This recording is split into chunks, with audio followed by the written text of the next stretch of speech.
Assalamualaikum warahmatullahi wabarakatuh.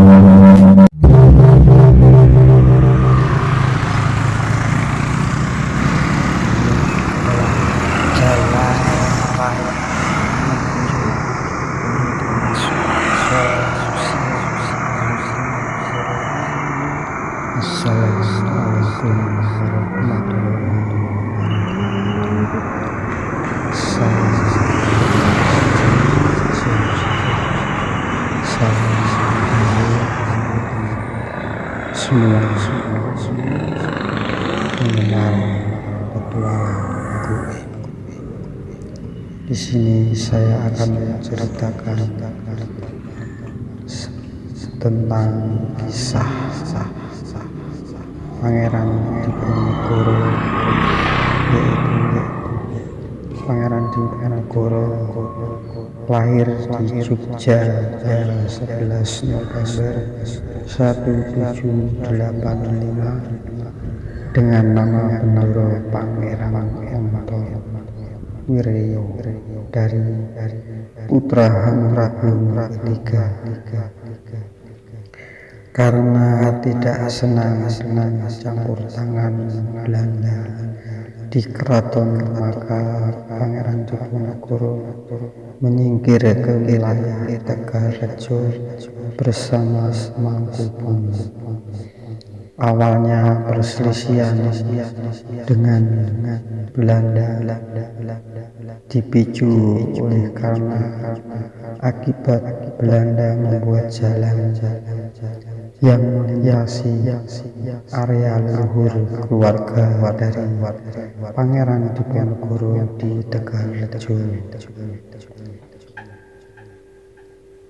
Bersama Pangeran Mangkubumi, Pangeran Diponegoro mulai melawan atau perlawanan pada tanggal 20 Juli 1825 di wilayah Tegalrejo, tepatnya di Pleret, Ndekso dan sekitarnya,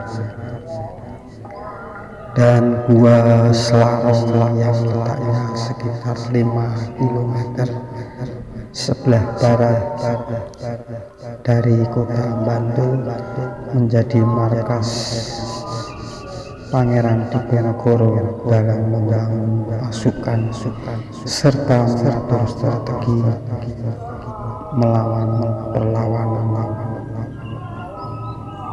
Diponegoro yang didukung rakyat yang tertindas akibat oleh pemerintahan Belanda semakin meluas sampai ke Jawa Timur.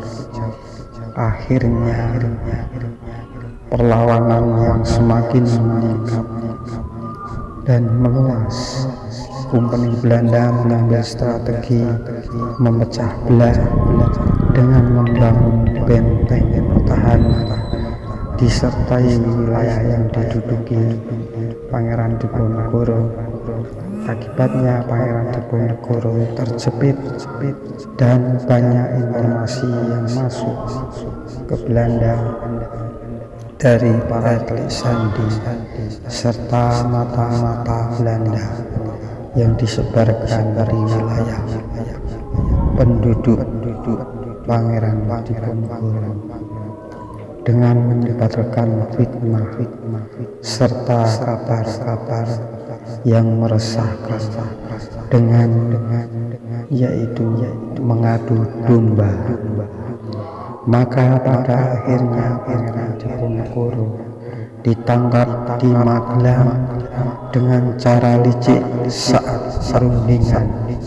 Waktu itu akhirnya Pangeran Diponegoro diasingkan pada tanggal 3 Mei 1830 yang artinya perang telah berakhir. Beliau dibawa ke Batavia, lalu dibuang ke Manado dan terakhir di ujung Pandang, dan meninggal pada tanggal 8 Januari 1855 dan dimakamkan di ujung pandang Makassar.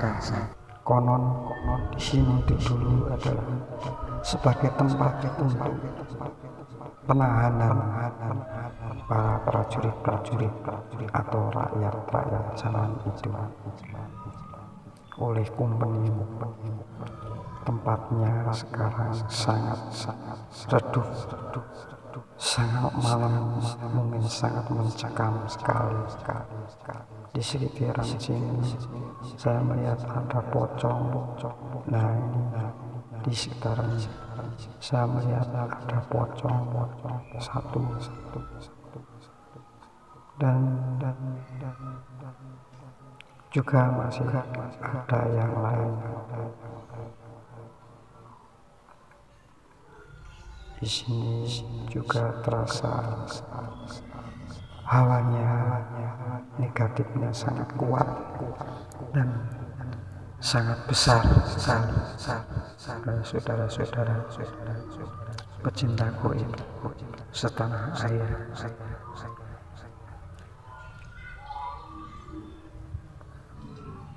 mari kita mencari lokasi yang banyak sekali makhluk astral, walaupun siang tapi tetap masih kelihatan sekali di sekitaran.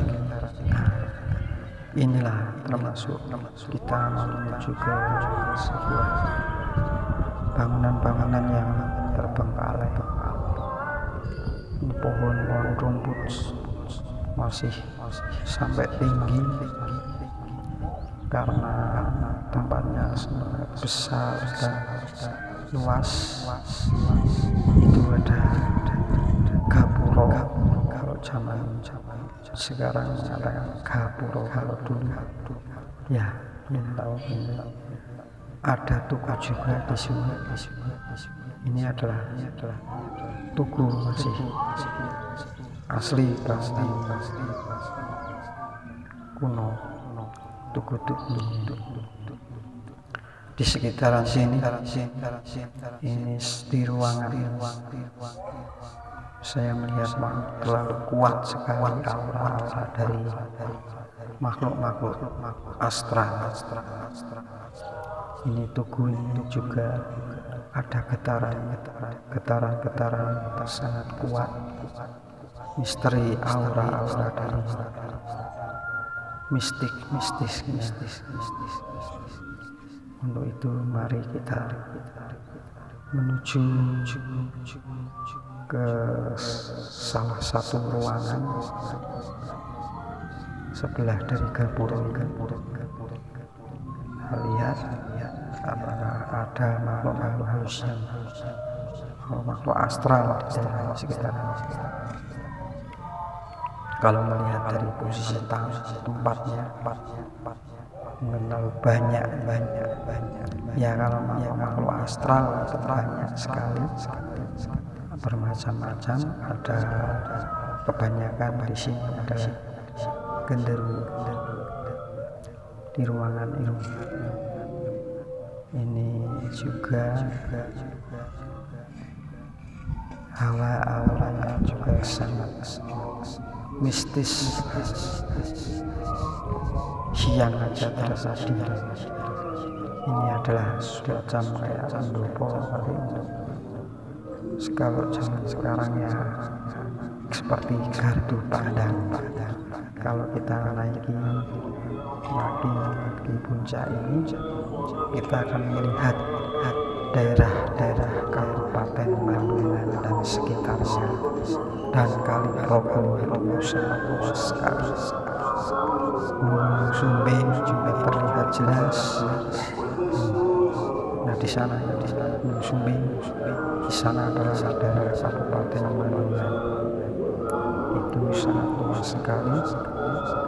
Ini juga di sini ada makhluk astral. Banyak tempat juga sepertinya kurang gimana ya,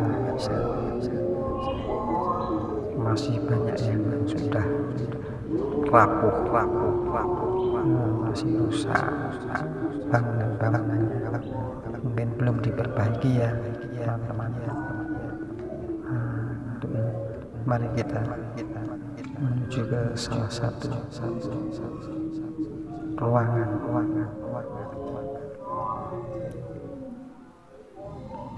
Pintunya dalam ruangan saya juga melihat banyak sekali makhluk astral. Kalau malam ya bisa juga ada penampakan di sini. Nih, terasa aura mistisnya sangat kuat sekali. Para teman-teman, di sini saya melihat pasukan prajurit dari Pangeran Diponegoro dulu pernah ada yang dipukul pakai bedil, dan banyak prajurit dari Pangeran Diponegoro yang disiksa pada zaman dulu. Juga tempatnya makhluk astral sangat besar teman-teman, apalagi di ruangan ini. Kalau malam sering terdengar suara tangisan, seperti tangisan ada perempuan, ada anak kecil, ada laki-laki, ada yang menangis, ada yang merintih, dan ada yang ketawa-ketiwi. Di sekitaran sini auranya sangat kuat sekali. Mungkin kalau kita menggunakan dengan tenaga dalam atau apa, bisa terpental di sini karena aura mistis negatifnya terlalu kuat sekali. Dan di sini saya juga melihat ada apa itu? Oh, ini seperti batu kaki berterbangan di sekitar sini. Mungkin sahabat gaib sejati mungkin dalam bereksplor untuk menelusuri belakang sebelah dari museum Pangeran Diponegoro ini, kita berhenti di sini aja